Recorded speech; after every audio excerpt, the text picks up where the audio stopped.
சிறு சிறகடிக்க ஆசை. இன்னைக்கு சிறகடிக்க ஆசை. நாளைக்கு நாளன்னைக்கு என்ன நடக்கும்? இன்றைக்கி இவங்க எல்லோரும் கான்ஃபிடென்ஸாக உட்காந்துட்டு இருக்காங்களா? அந்த சமயத்தில் இவ வருவா, மீனா வருவா. மீனா வந்த உடனே, நில்லுடி, எங்கள் ஊரை சுற்றிட்டு வர, ஊரே நாறுது நம்ம பேரை சொல்லி, இன்ஸ்டால்மெண்ட்டில் மானம் போயிட்டே இருக்குது அப்படின்னு அவங்க வீட்டுக்கு அவங்க மாமியார், அவங்களுக்கு ஏற்கனவே மீனாவை பிடிக்காது, அவங்க திட்டுறாங்க. நான் என்ன அத்தை செய்தேன், அவர் குடிச்சிட்டு வந்ததுக்கு நான் என்ன செய்ய முடியும்? நீ தான் செய்துட்ருக்க அப்படின்ட்டு அவர் சொல்லுவோம். நீ தான் குடிக்காரனுடைய பொண்டாட்டி அப்படின்னு சொல்லுவோம்.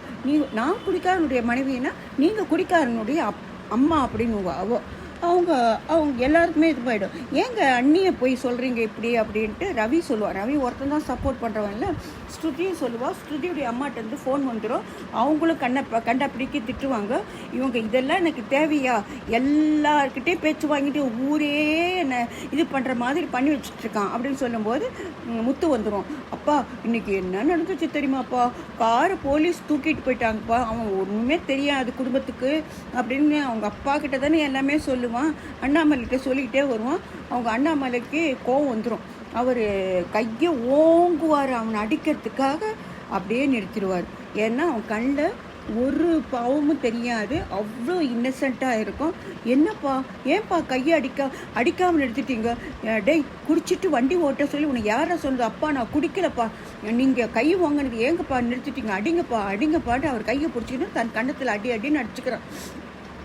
அவர் உனக்கு ஒன்றுமே சொல்ல முடியாதுரா அப்படின்னு சொல்லிட்டு இருக்கும்போது அவங்க எல்லாருமே கத்த ஆரம்பிச்சிடுறாங்க. அப்போது இவன் சொல்கிறா, அவள் கேட்கவே வேண்டாம். ஆமாம், மானம் போச்சுன்றீங்க, உங்கள் அப்பாவுடைய ஃப்ராடன் பண்ணலாம் தூக்கிட்டு ஓனானே, அப்போ போகாத மானம் இப்போ போதா அப்படின்னு நீ ஏன் அதை பழைய கதையெல்லாம் பேசிகிட்டு இருக்க? இப்போ புதுசாக நடந்துட்டுருக்கதை ரோகிணி சொல்லிட்டு இருக்க. இவன் என்ன பண்ணுறதுன்னு தெரியாமல் ஒவ்வொருத்தையும் கெஞ்ச ஆரம்பிச்சிட்றான். மீனா நான் சத்தியமாக சொல்கிறேன் மீனா, நான் குடிக்கவே இல்லை மீனா, என்ன நடந்துச்சுன்னா போதும் அப்படின்னு அவளும் கையை உருவிட்டா. அப்போ அவங்க ரோகிணி புருஷன் மனோஜும் 2 பேரும், டேய் நீ வீட்டில் இருக்கிறவரெல்லாம் அசிங்கண்டா அப்படின்னு சொல்லிட்டு அவங்க 2 பேரும் உள்ளே போயிட்டாங்க. அவங்க மாமியார், இது மாதிரியான ஒருத்தர் இருக்கிறது இந்த வீட்டுக்கு தான்டா அசிங்கம், நீங்கள் இனிமேற்பட்டு இந்த வீட்டிலேயே இருக்காதீங்க, போயிடுங்க அப்படின்னு சொல்கிறான். உங்கள் அப்பாவை கூட்டின்னு போயிடுவேன்னு சொல்லாத, உங்கள் அப்பா இனிமேற்பட்டு மூஞ்சிக்கே முடிக்க மாட்டார் அப்படின்னு சொல்கிறான். ரவியும் ஸ்ருதியும் உள்ளே போயிட்டாங்க. இவங்க 2 பேரும் என்ன தெரியாதுன்னு செய்யாமல் நிற்கும்போது மீனா உள்ளே போய் அழுதுட்டுருக்கா.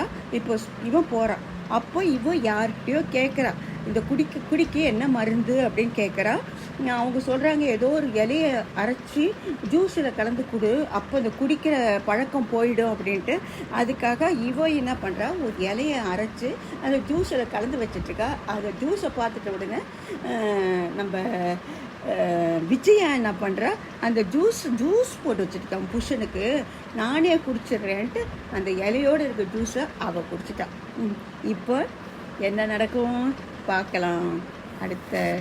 ப்ளீஸ் சப்ஸ்கிரைப் பண்ணுங்கள், ப்ளீஸ் லைக் போடுங்க ப்ளீஸுங்க. நிறைய பேருக்கு லைக் போடுறீங்க, எனக்கும் லைக் போடுங்க.